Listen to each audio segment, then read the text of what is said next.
Marea neagră, mare, cât ești tu de mare, te privesc până în zare, doresc ca să te cuprind cu privirea și în gând.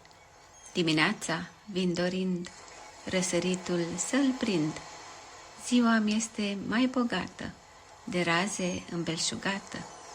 Mare, tu aduci pe un val scoici diverse pe al tău mal.